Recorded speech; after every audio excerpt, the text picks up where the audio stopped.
नमस्कार। दुनिया भर में जब क्लाइमेट चेंज को लेकर इतनी बातें हो रही हैं, भारत ने कुछ बहुत बड़े और साहसिक कदम उठाए हैं। तो चलिए आज भारत के इसी नए क्लाइमेट एक्शन ब्लूप्रिंट को डिकोड करते हैं और समझते हैं कि इसका हम सबके भविष्य के लिए आखिर मतलब क्या है। तो ये बात है अगस्त 2022 की।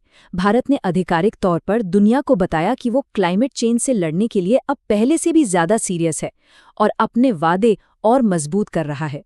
पर जब हम कहते हैं क्लाइमेट के लक्ष्य, तो इसका तकनीकी मतलब क्या होता है? इन्हें कहते हैं एनडीसीज, यानी नेशनली डिटर्मिन्ड कॉन्ट्रीब्यूशंस। अब इसे ऐसे समझिए कि ये पेरिस एग्रीमेंट के तहत हर देश का अपना अपना होमवर्क है।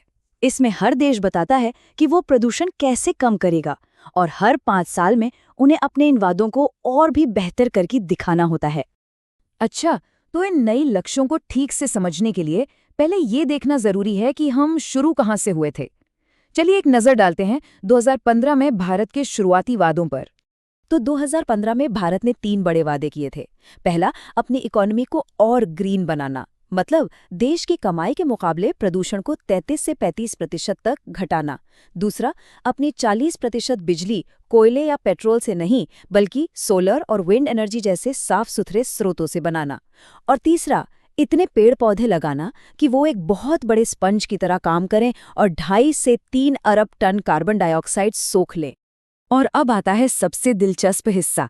भारत ने न सिर्फ उन पुराने लक्ष्यों को समय से पहले हासिल करने की दिशा में काम किया, बल्कि एक बड़ी छलांग लगाते हुए उन्हें और भी ऊंचा सेट कर दिया है।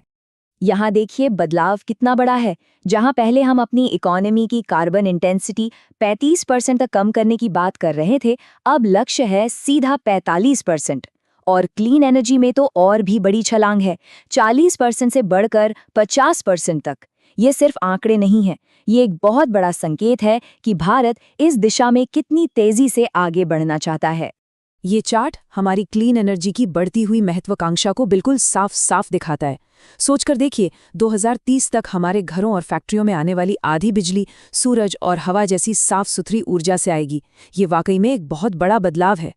लेकिन रुकिए, कहानी सिर्फ इन 2 अपडेट्स तक ही सीमित नहीं है। इन लक्ष्यों के पीछे एक बहुत बड़ी रणनीति है, जिसे भारत ने COP26 में पंचामृत का नाम दिया था। चलिए उसे समझते हैं। तो ये हैं वो 5 अमृत तत्व। पहला, 2030 तक 500 गीगावाट क्लीन एनर्जी की क्षमता बनाना। दूसरा, हमारी आधी ऊर्जा की जरूरतें रिन्यूएबल एनर्जी से पूरी करना। तीसरा, कुल प्रदूषण में 1 अरब टन की सीधी कटौती करना। चौथा, अर्थव्यवस्था की कार्बन तीव्रता को 45% तक घटाना। और पांचवा, जो कि सबसे दूरगामी लक्ष्य है, साल 2070 तक नेट जीरो का लक्ष्य हासिल करना। इसका सीधा सा मतलब है एक ऐसा पड़ाव जब भारत पर्यावरण में जितना कार्बन छोड़ेगा उतना ही सोख भी लेगा। एक तरह का क्लाइमेट बैलेंस। ये एक लंबा सफर है, लेकिन मंजिल बेहद जरूरी है। अच्छा, तो ये नंबर्स तो हो गए, पर इन सभी लक्ष्यों और आंकड़ों के पीछे की सोच क्या है?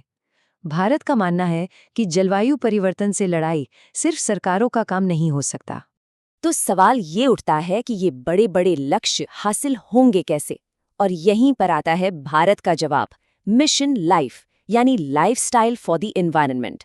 यह सिर्फ एक योजना नहीं, बल्कि भारत की अगुवाई में एक वैश्विक जन आंदोलन बनाने की कोशिश है, जो कहता है कि असली बदलाव हर इंसान की आदतों से शुरू होता है। इसका मकसद है दुनिया भर में प्रो प्लैनेट पीपल, यानी धरती के दोस्तों का एक नेटवर्क तैयार करना। ये वो लोग हैं जो मानते हैं कि बिजली बचाने या प्लास्टिक का इस्तेमाल कम करने जैसे छोटे छोटे कदम मिलकर एक बहुत बड़ा बदलाव ला सकते हैं।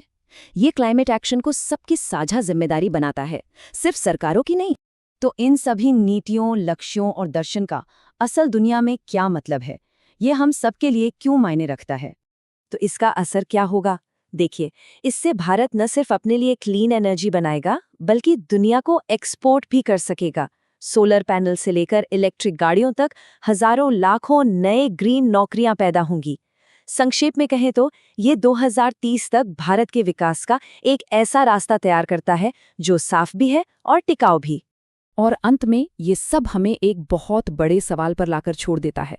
क्या सिर्फ सरकारी नीतियां ही काफी हैं, या फिर जलवायु परिवर्तन जैसी बड़ी चुनौती से निपटने के लिए मिशन लाइफ जैसा एक वैश्विक जन आंदोलन ही असली चाबी है?